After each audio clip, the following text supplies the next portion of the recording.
আসসালামু আলাইকুম শিক্ষার্থী বন্ধুরা। এই ক্লাসে আমরা চেক জালিয়াতি ও প্রতারণার বিরুদ্ধে ব্যাংকের নিরাপত্তামূলক ব্যবস্থা সম্পর্কে আলোচনা করব। আচ্ছা, সো এই টপিক পড়ার আগে তোমার সাথে আমি একটা গল্প বলে নিব একটা। তোমাদের একটা মুভি আমি রেফার করব, তোমরা দেখবে অবশ্যই এটা। সো যদি পড়াতে আমরা আগে যাই, চেকে জালিয়াতি ও প্রতারণার বিরুদ্ধে ব্যাংকের নিরাপত্তামূলক ব্যবস্থা। চেকে জালিয়াতি ও প্রতারণা বলতে চেকের তারিখ, টাকার অঙ্ক, প্রাপকের নাম বা সই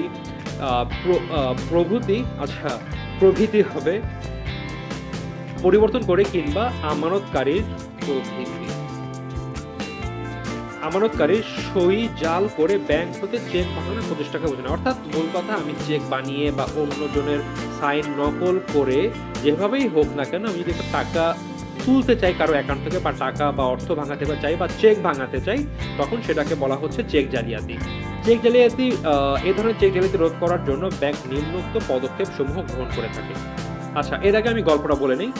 সো একটা মুভির নাম হচ্ছে catch me if you can. Already মনে হয় তোমরা অনেকেই দেখে ফেলেছো। তো এর ফেমাস, মানে আমেরিকার বা ইউএস এর দুই ফেমাস অ্যাক্টর কাজ করেছে, লিওনার্দো ডিক্যাপ্রিও এবং টম হ্যাঙ্কস। এই যে লিওনার্দো, সে এখানে একটা পার্টিকুলার ক্যারেক্টারকে প্লে করে এবং তার নাম মোস্ট ভুলে গেলাম। স্টিভেন অ্যাবাগনেল, এই টাইপের কোনো একটা নাম মোস্ট প্রবাবলি তার। সরি, স্টিভেন না, ফ্র্যাঙ্ক অ্যাবাগনেল জুনিয়র, এই টাইপের কোনো একটা মানুষ। এবং এইটা একটা রিয়েল লাইফ কাহিনী। সে তার জীবনে 15 বছর বয়স থেকেই কিভাবে চেক জালিয়াতি করত, কিভাবে বিভিন্ন কোম্পানির লোগো কেটে চেকে বসিয়ে এমনভাবে জালিয়াতি করতো যে বোঝাই যেত না, সিগনেচার নকল করতো, যে করে ব্যাংকে গিয়ে অনেক পরিমাণ টাকা চেক ভাঙিয়েছে এবং যেগুলোর মালিক সে না। তারপরে সে কি করেছে, লোগো চুরি করে একটা প্লেন কোম্পানির পাইলট হিসেবে নিজেকে পরিচয় দিয়েছে, অনেক দিন যাত্রা করেছে এবং ওই কোম্পানিরই যে পে চেক বা স্যালারি চেক নিজে বানিয়ে প্রচুর পরিমাণ টাকা ভাঙিয়েছে।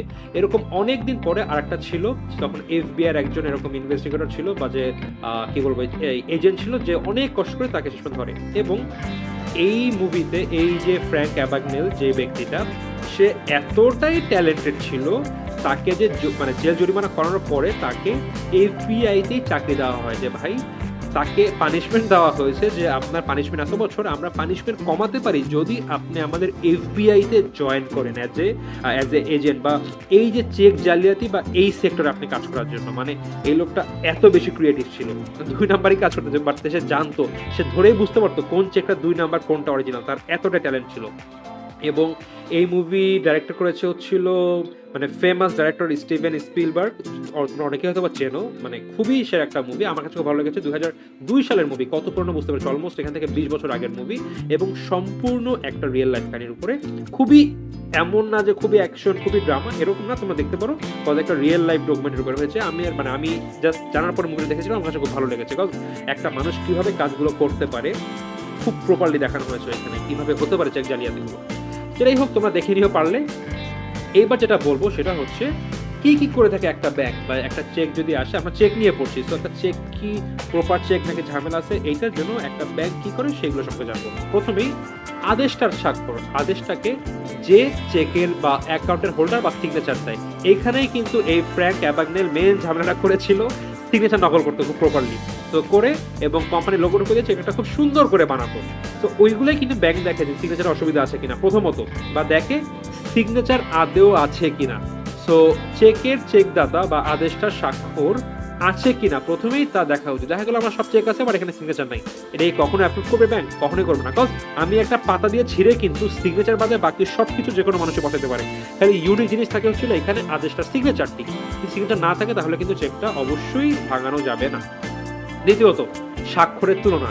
চেকে প্রদত্ত স্বাক্ষর ব্যাংকের রক্ষিত আমানতকারী নমুনা স্বাক্ষরের সাথে অত্যন্ত সতর্কতার সাথে মেলানো উচিত। একটা চেক যে এই অ্যাকাউন্টের যেই হচ্ছিল মানে আমানতকারী, সেই কি দিয়েছে কিনা এটা দেখার একমাত্র ওয়ে হচ্ছে এই চেকের সাথে সিগনেচার এবং ব্যাংকে যে নমুনা স্বাক্ষরের কার্ড আছে, এইখানে যে সিগনেচার করে থাকে সাথে মিলিয়ে দেখতে হবে। যদি মিলে যায় তাহলে বুঝতে হবে আমানতকারী বানিয়ে দিয়েছে। যদি চেকে হেরফের থাকে মাঝে মধ্যে ব্যাংক বলে ভাই হবে নেবেন, এমন আমার নিজের ক্ষেত্রে এরকম হয়েছে, আমি খুব ভালো সিগনেচার দিতে পারি না, তো আমার সিগনেচার একটা থেকে আরেকটা একটু ভ্যারি হয়ে যায়। আমি ব্যাংকে গিয়েছি, ভাই আমার অ্যাকাউন্ট, আমি 2-3 বার সাইন দেওয়ার পরে আমার অ্যাকাউন্টে টাকা দেয়নি, বলে ভাই সিগনেচার মিলছে না, কিছু করার নাই। পরে 3rd বা 4th টাইমে গিয়ে আমার সিগনেচার মিলে যাওয়ার পরে আমাকে টাকা দিয়েছে। এরপর থেকে আমি আর চেকে অর্থ তুলি না ভাই, আমি এটিএম কার্ড দিয়ে সব কাজ করি। এরপরে কি করে, তারিখের সঠিকতা। আজকে তারিখ হচ্ছিল 15 ফেব্রুয়ারি। তারিখটা কবে, তারিখ কি আগে দেখা গেল এই তারিখটা দেওয়া আছে, ধরে নিচ্ছি মোট 28 ফেব্রুয়ারি তারিখ। পরবর্তী তারিখের আমি কখনো টাকা তুলতে পারবো না কিন্তু, বা এই তারিখটা অনেক পুরনো, দেখা গিয়েছে আগের বছরের 17 জুলাইয়ের একটা চেক আমি কি তুলতে পারবো না, কারণ কি চেকটি বাসি হয়ে গেছে, বাসি চেক হলে কিন্তু টাকা তোলা যায় না। সো চেক ভবিষ্যতে দেও কিনা অথবা তা মেয়াদ উত্তীর্ণ বা বাসি চেক কিনা তা দেখা ব্যাংকের কর্তব্য। চেকের পাতার পরীক্ষা, ওই যে ওই মুভিতে দেখা যেত, সে চেকের পাতা ছাপাতো এবং সে তাকে যখন এফবিআই তে অ্যাপয়েন্ট করা হলো, ওরা বুঝতো না, যারা নর্মালি করতো, ওই নর্মাল এজেন্টরা ছিল, তারা অনেক ম্যাগনিফাইং গ্লাসে দেখে বোঝার ট্রাই করতো, বাট বুঝতো না। কিন্তু এই যে ফ্র্যাঙ্ক অ্যাবাগনেল বা যে নামটাই আছে, খুব কঠিন একটা নাম, সে খুব দেখে খুব সহজে বুঝতে পারতো বা ধরে বুঝতে পারতো এটা অ্যাকচুয়াল ব্যাংকের পেপার না, এইটা এইখান থেকে বা এইভাবে বানানো হয়েছে। সে নিজেই কাজ করে এসেছিল, তো তার খুবই ভালো আইডিয়া ছিল। সো চেকের পাতা পরীক্ষা, ব্যাংকে গ্রাহকে তার হিসাবের নম্বর সহ চেক, গ্রাহককে তার হিসাব নম্বর সহ চেক বই সরবরাহ করা হয়।